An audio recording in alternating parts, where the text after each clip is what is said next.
Alright, so this is the review video for the week. I hope you had a great week.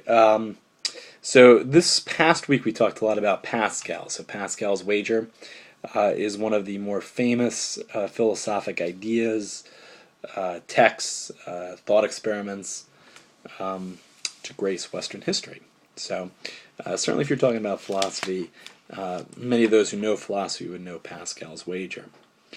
And what struck me, and it really is amazing, and it was really prevalent, it came through in almost every post, was this idea that, look, when you talk about religious faith, it's a matter of personal opinion. People have the right to believe what they wish. And you were adamant. I mean, post after post after post kept saying, look, I may believe in God, or I may believe in Jesus, but who am I to judge others? That's their rights. They're not wrong, and they're not foolish if they choose a different religion, or if they choose no religion at all.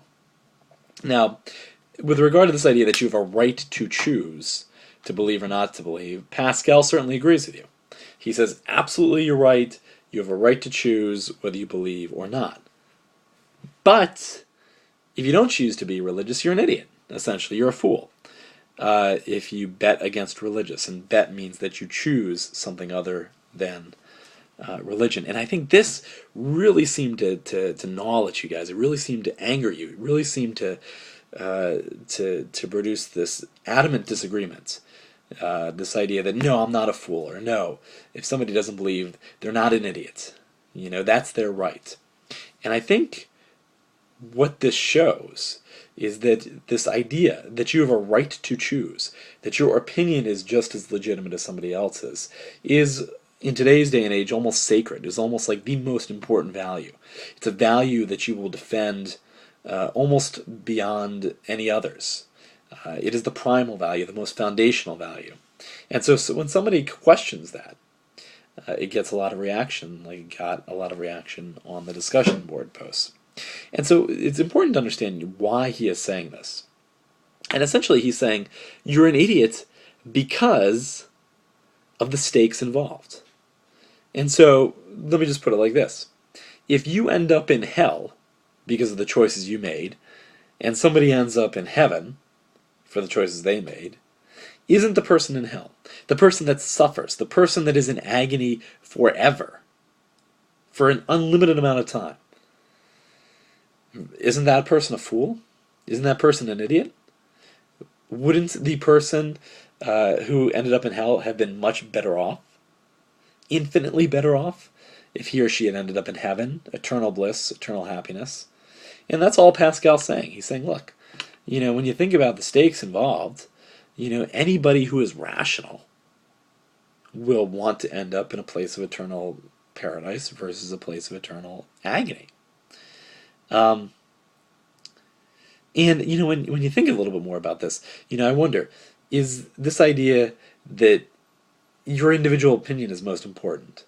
Do you really believe that? Or is what's most important where you could end up for eternity? What is more important? You having the right to choose as you wish, you having the ability to say, this is my individual opinion, is that more important than ending up in hell or achieving paradise? The same thing with this idea of independence. Some people praised those who went against religion and said, you're worthy, you are independent, you're thinking for yourself. But if thinking for yourself gets you into the fires of hell, again, are you really that intelligent? Are you really that wise? Or are you kind of a fool? And, in terms of this idea, this bet, this wager, so the primary reason Pascal says you should be religious is because of the possibility of getting into heaven. But he also says being religious helps you in other ways right here and right now. He says you'll be a better person. You'll be more faithful, you'll be more kind, you'll be more compassionate, and you'll ultimately have better friends and a better quality of life. So he says not only do you get a chance, potentially, to go to heaven, if it exists, but you live a better, more fulfilling, more satisfying life here. So he says when you really think about the whole package, again, anyone who's rational, anyone who's thinking about their self-interest will choose religion.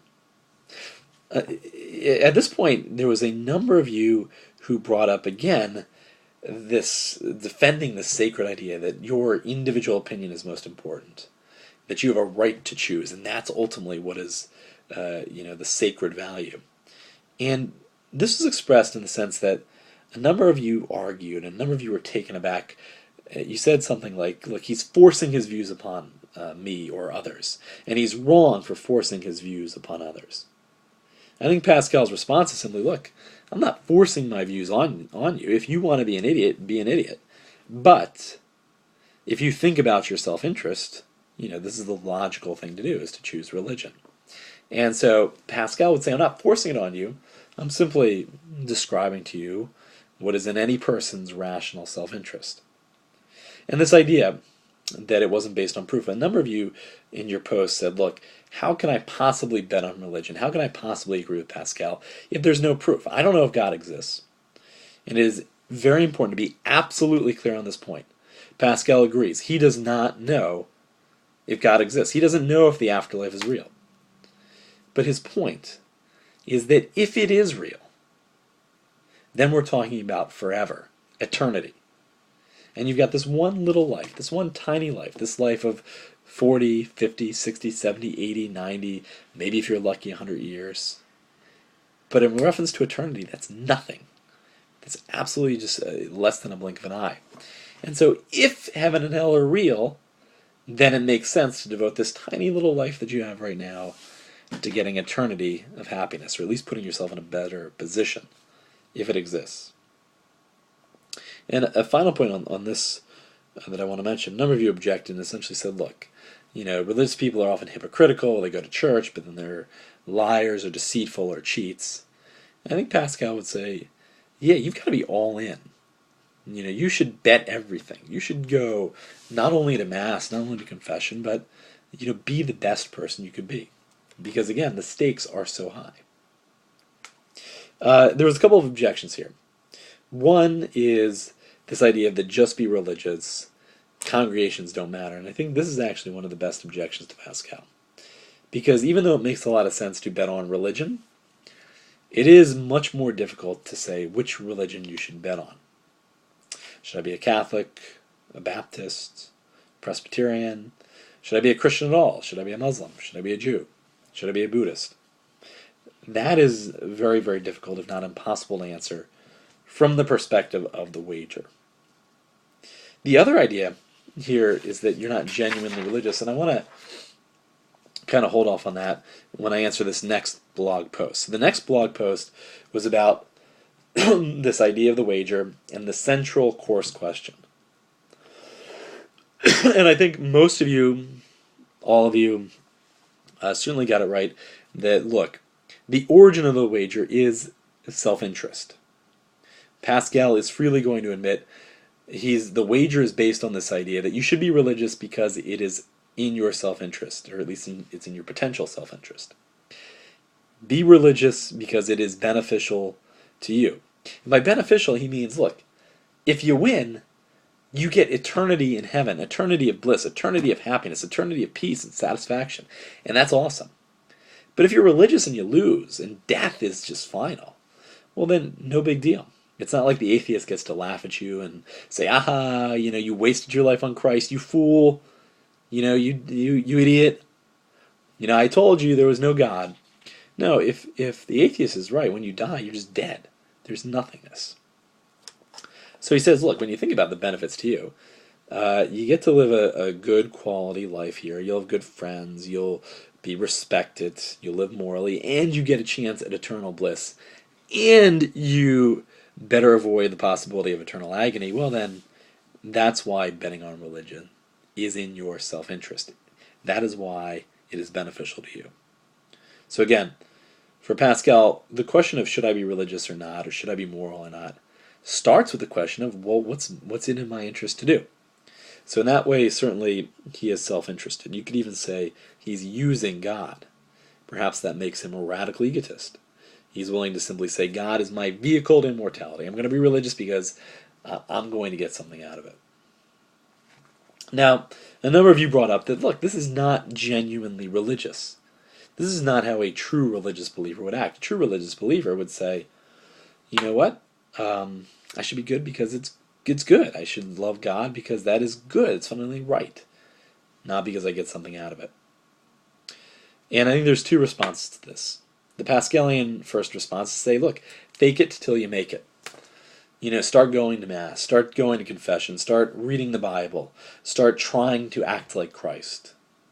And eventually you may end up a true religious believer.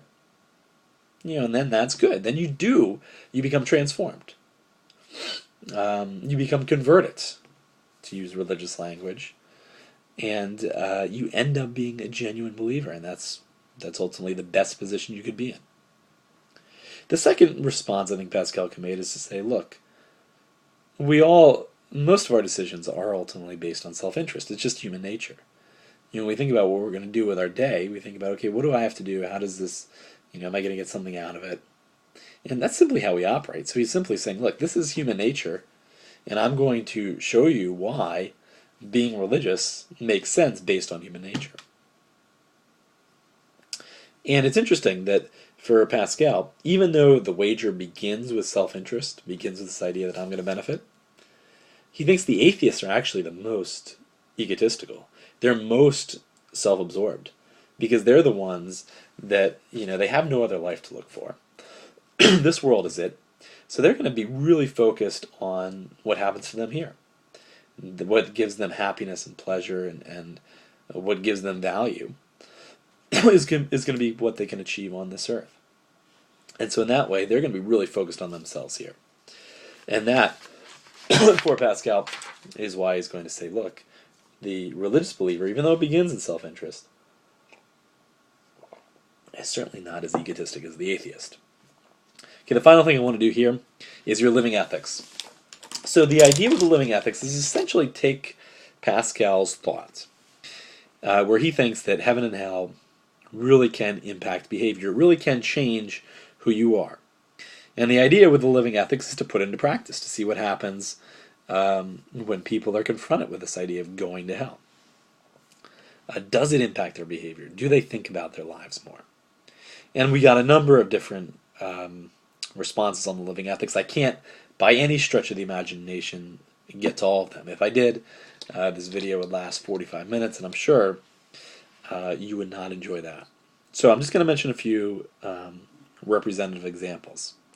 So some people said it did scare the person they did this to. They said to the person, you're going to go to hell for whatever it was, and they really kind of got upset.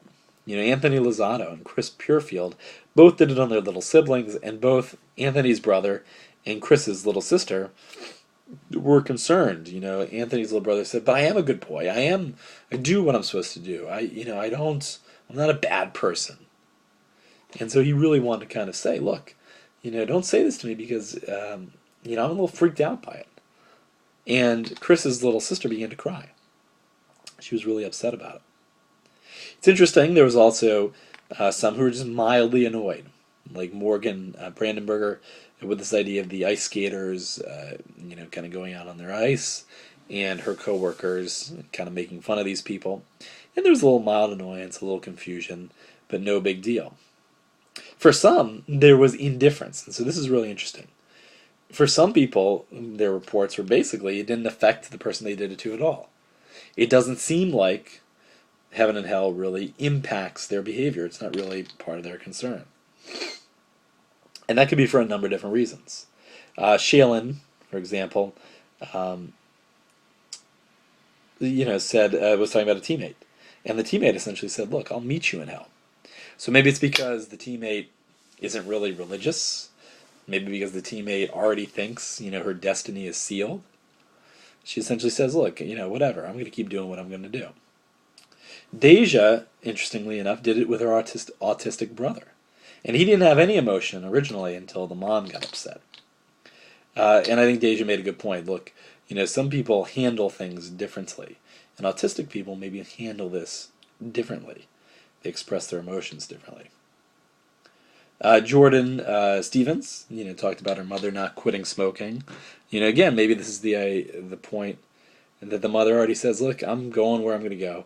This is my habit. it's over, I can't change. And so the indifference is, look, this is my fate, this is my destiny. And then Patrick Morgan, I think, brought up a really good point. He wasn't taken seriously.